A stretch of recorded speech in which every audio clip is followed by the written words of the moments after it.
Ciao les potes, je suis ravie de vous retrouver aujourd'hui dans ma cuisine parce que je vais vous présenter une petite recette d'après-fête. Une recette gourmande mais qui fait du bien quand t'as un peu trop mangé pendant les fêtes. Mais avant ça, générique!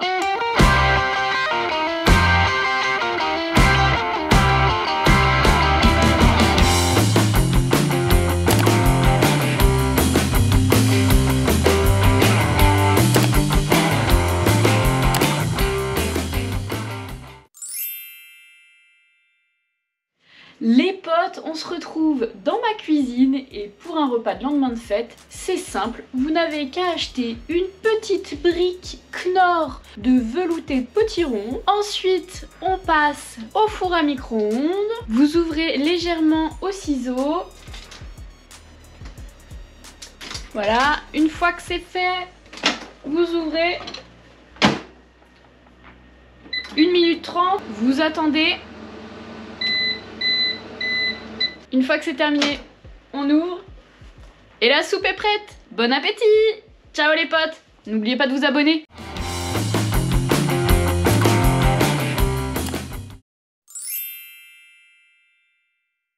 On se retrouve pour la réalisation de la recette. Aujourd'hui, j'ai décidé de vous présenter une recette de soupe. Vous allez me dire, Ellie, on n'a pas envie de manger de la soupe, même si c'est le retour des fêtes.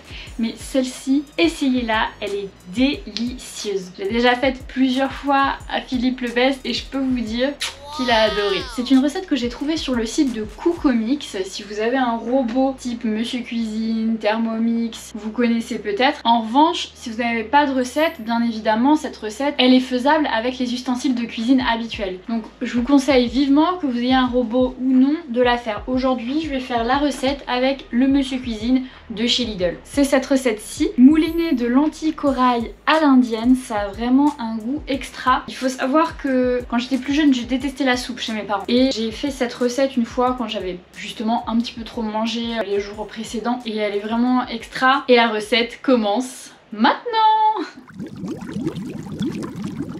Au niveau des ingrédients, bien évidemment, vous aurez besoin de lentilles corail, d'huile d'olive, d'un oignon, d'épices. Donc pour moi, ça sera curry en pâte, mais vous pouvez prendre du curry en poudre également. Et du cumin. Le curry rouge, je l'ai trouvé au rayon produits du monde. Et le cumin, je l'ai trouvé chez Belle Asie. Vous aurez besoin d'un bouillon de légumes, pulpe de tomates. Donc moi, je privilégie vraiment cette marque. Elle est un petit peu plus chère, mais elle est nettement meilleure. Vraiment, on voit une grosse différence. Souvent, ce qui est plus avantageux, comme c'est un petit peu plus cher, c'est d'acheter les packs de 3.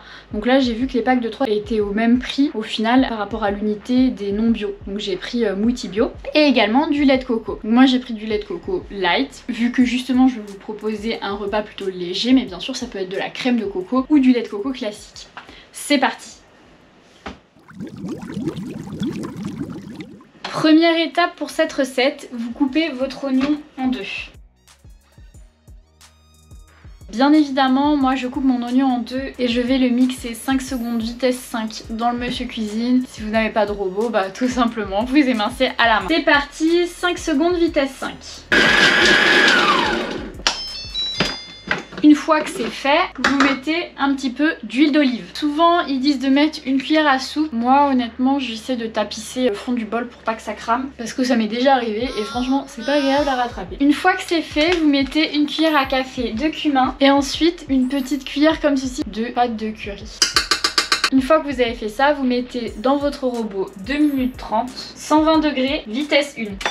Là c'est en train de cuire pour diffuser les épices dans le bol pour ensuite faire la soupe. Bien évidemment, si vous n'avez pas de robot, vous allez mettre vos épices en même temps que justement les lentilles corail et vous allez laisser infuser un petit peu plus longtemps à température moyenne. Vous verrez que cette recette est conseillée pour 4 personnes sur le site de Cookomix. Si comme nous, vous le mangez à 2 et uniquement pas en entrée en repas, autant vous dire que la recette de 4 c'est pour 2.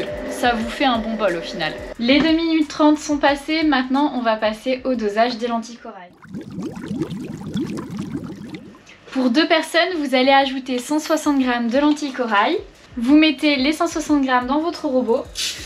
Vous ajoutez un bouillon de légumes. Pour moi, ça sera un bouillon de légumes liquide. Vous ajoutez 85 g de pulpe de tomates. Et là, c'est le drame. Je voulais mettre 85 grammes mais au final je suis à 193 grammes. Pas de panique, quand ça vous arrive c'est pas grave. De toute façon moi je préfère mettre un peu plus de tomates. Donc ce que vous faites c'est que sur la recette on nous dit d'ajouter 750 grammes d'eau. Donc tout simplement vous faites la déduction. 750 grammes plus 85 grammes ça fait 835. On est d'accord? Vous faites 835 moins 100, 835 moins 192, ce qui nous fait 643 grammes d'eau. Donc là, je vais ajouter 643 grammes d'eau. Et là, par contre, il va pas falloir que je me trompe. Le compte est bon, vous allez cuire 20 minutes, 90 degrés, sens inverse, vitesse 1.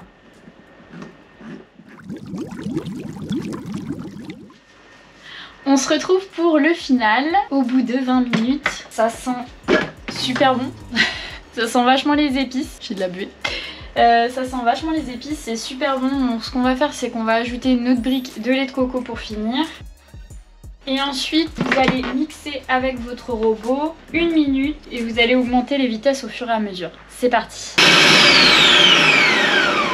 Là on a une soupe hyper crémeuse. On obtient une recette gourmande. Moi je vais m'arrêter là parce qu'aujourd'hui mon but c'est de vraiment vous montrer une recette d'après-fête qui est légère mais en même temps gourmande. Mais si vous voulez ajouter de la gourmandise, il y a 2 solutions que j'ai essayées qui sont testées, approuvées, c'est super bon. Vous coupez des petits morceaux de jambon cru, vous mettez dans une poêle, vous faites revenir un petit peu. Vous éparpillez après au-dessus de la soupe dans votre assiette, dans votre bol, c'est super bon. Ou deuxième solution, vous prenez des petits morceaux de pain que vous coupez en morceaux, un petit peu d'huile d'olive, vous frottez un morceau d'ail sur votre pain et là c'est super bon, vous faites griller au four dans votre grille-pain et là c'est merveilleux. Donc là je vais servir la soupe dans les assiettes. Je vais vous montrer l'exemple de dressage, donc très rapide, hein, sur une assiette. Donc, je voulais vous montrer avant la soupe. Elle est vraiment ultra crémeuse avec le lait de coco, ça va être excellent. Ce qu'on va faire, c'est qu'on va verser délicatement dans l'assiette. Voilà, j'ai pris une petite assiette creuse. Une fois que j'ai versé juste ici ma soupe, je vais rajouter des petits morceaux un petit peu partout de persil. Donc moi je les ai pris sur mon prêt à pousser. C'est ce que j'avais en ce moment, mais j'aurais très bien pu rajouter du basilic, de la ciboulette. Puis je trouve que ça va très bien avec le persil, j'ai déjà testé. Donc vous rajoutez plein de petits morceaux comme ceci. Ça va donner un super goût. Après le but ça sera de mélanger et ça va donner un petit coup en plus épicé. Ça va rendre l'assiette jolie. Voilà ma petite assiette. Elle donne envie, hein. Et bah écoutez, c'est super bon. C'est tout pour moi pour aujourd'hui. J'espère que cette vidéo vous aura plu. N'hésitez pas à me dire ce que vous en pensez en barre de commentaires. N'hésitez pas à lâcher un pouce bleu, à vous abonner. N'oubliez pas la cloche pour être prévenu de mes prochaines vidéos. Moi je vous dis à bientôt pour une prochaine vidéo. Ciao!